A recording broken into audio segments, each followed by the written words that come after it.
તો જય જવાન જય કિસાન વાલા ખેડૂત મિત્રો, તો જો આ છે અમારી બાજરી ને આજે આપણે ફાઇનલી ખેતરમાં આવી ગયા છીએ. તો મારા વાલા ખેડૂત મિત્રો, મારું નામ છે દશરથભાઈ વાઘેલા અને જુઓ આ છે અમારું બાજરીનું વાવેતર. તો આ વખતે આપણે વાત કરવાની છે આ બાજરીની. તો કે જો તમને અત્યારે અમારી બાજરી જોવા મળી છે, તમે જોઈ શકતા હશો કે આપણી બાજરી સારી છે. તો આ વખતે આપણે 1 વીઘાની અંદરથી 80 મણથી વધારે બાજરીનો ઉતાર લેવાનો છે. અને તમે કમેન્ટ કરજો કે અમારી બાજરી કેવી લાગી છે. અને બીજી વાત કે અમને તો બધા ખેડૂતોને હાથમાં જીવ છે. એનું કારણ છે કે અત્યારે તમે જુઓ મારી જેમ આ બધા ખેડૂતોને જુઓ તમે પહેલાં એકવાર, પછી આપણે વાત કરીએ. તો જુઓ મારી જેમ બધા ખેડૂતોને હાથમાં જીવ છે. એનું કારણ શું છે કે આ બાજરીઓ પણ હવે ડોડામાં આવી ગઈ છે. અને આ ઉનાળો છે. શું છે? ઉનાળો છે વાલા ખેડૂત મિત્રો.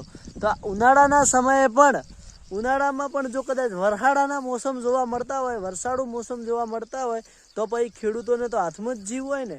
તમે વિચાર કરો કે અત્યારે વરસાદની આગાહીઓ આલી છે. બોલો, આ 12 તારીખે વાવાઝોડું વરસાદ છે અને આ ગઈકાલે મહેસાણા, પછી હારીજ, પછી સાબરકાંઠામાં એ બધી જગ્યાએ વરસાદ પડ્યો, કરા પડ્યા છે. તમે વિચાર કરો તો આ ખેડૂતોનું હવે શું થાય. તો મારા વાલા ભાઈઓ, વિડીયો ગમે કમેન્ટ કરજો, ચેનલ ઉપર નવા હોય તો ફોલો કરજો. અને હમણાં આપણી ભાજપ સરકાર તો બહુ ખતરનાક આગળ હેડે. તમને કદાચ ખબર હોય તો ભાજપ સરકારનું બહુ વનવે ચાલે, એમાં વિરોધમાં બધી રીતે. તો કમેન્ટ કરજો હવે આપણા ખેડૂત ભાઈઓનું શું થાય અને આગળ હવે શું થવાનું છે એ કમેન્ટ કરજો.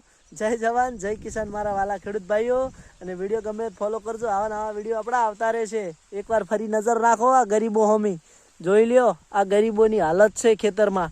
અત્યારે વરસાદ વાદળો કર્યો છે. આ બાજુ જુઓ, આ જુઓ વાદળો છે ને. તો વાલા હવે આપણા કિસાનોનું શું થાય, કિસાન ભાઈઓનું શું થશે એ કમેન્ટ કરજો. જય જવાન જય કિસાન ને વિડીયો ગમે જરૂરથી ફોલો કરજો મારા વાલા. જય માતાજી.